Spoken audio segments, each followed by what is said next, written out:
Hi అండి, welcome back to our my YouTube channel. నా video కనుక మీకు నచ్చినట్లయితే సబ్స్క్రైబ్ చేయండి, లైక్ చేయండి, షేర్ చేయండి అండ్ కామెంట్ కూడా చేసేయండి. ఈరోజు వచ్చేసి కాకరకాయ ఫ్రై చేద్దామంటే చేదు లేకుండా. కాకరకాయ ఫ్రై అనేసరికి పెద్దవాళ్ళకి కానీ చిన్నపిల్లలకి కానీ అస్సలు ఇష్టం ఉండదండి, చేదుగా ఉంటుందని చెప్పేసి మనం ఫ్రైని చేదు లేకుండా చేసేద్దాం వచ్చేయండి.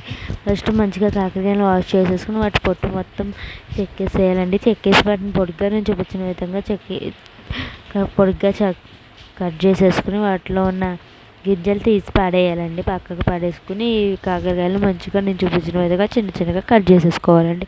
ఇలా చేసుకుంటే అసలు చేదు అనేదే ఉండదండి, మంచిగా ఉంటుంది. దీనిలో బెల్లం కూడా చక్కెర కూడా వేయని అవసరం లేదు. ఇంక ఇలా చిన్న చిన్న ముక్కలుగా కట్ చేసేసుకుని పక్కన పెట్టేసుకుని 2 ఉల్లిపాయలు సన్నగా కట్ చేసేసుకోవాలండి.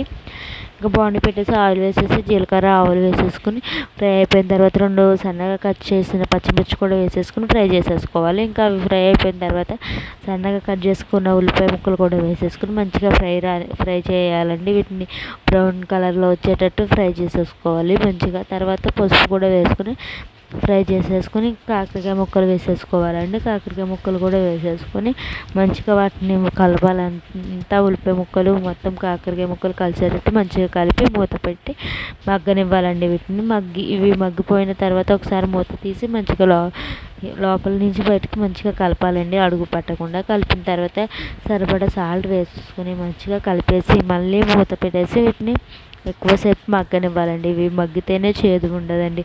అలానే ఫ్రైలో ఆయిల్ కూడా కొంచెం ఎక్కువే వేసుకోవాలండి. ఇవి మంచిగా కలిపేసుకుని మూత తీసి కలిపేసుకున్న తర్వాత కొంచెం కారం వేసేసుకుని వీటిని మంచిగా కలిపేసుకోవాలండి. ఇలా చేసుకుని తింటే చాలా బాగుంటుంది. ఒకసారి మీరు కూడా ట్రై చేయండి.